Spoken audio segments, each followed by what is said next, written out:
পঞ্চমীর দিন বিকালবেলায় দুজনে মিলে সাজুগুজু করে চলে গেলাম সোজা রামনারায়ণ সাউয়ের বাড়িতে, কারণ জিৎ আসবে।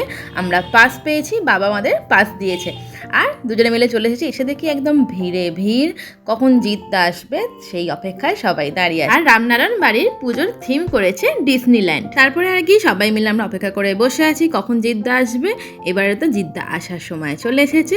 আমরা একটুখানি দাঁড়িয়ে লোকের ভিড়ই দেখছি আর কি, আর একটুখানি সেলফিও তুলে নিলাম। স্টেজে অনেকক্ষণ থেকে অ্যানাউন্স করছে আসছে, কিন্তু কখন আসবে সেই অপেক্ষাতেই আমরা বসে আছি। জানি ভিডিওগুলো একটু লেটে ছাড়া হচ্ছে, কারণ আমরা একটুখানি ঘুরতে গিয়েছিলাম, সেই জন্য একে একে সমস্ত ভিডিওই ছাড়ছি। আর ওইদিকে ছেলেগুলোকে দেখেছো, জানলায় উঠে পড়েছে জিৎদাকে দেখবে বলে। তারপরেই তো অপেক্ষার অবসান হলো। এই যে আমাদের জিৎদা এসে গেছে, এবার তো জিৎদার স্টেজে ওঠার পালা। এবার জিৎদার ক্রেজটা একবার দেখে নাও তোমরা।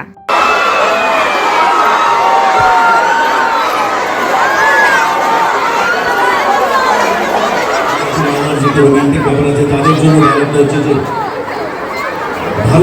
ভালোবাসা শুধুই তাকে ভালোবাসার বেঁধে দেওয়া। রক্ত 1 2 3 4 1 2 3 4। বাহ, এটা গান শুনবো তো।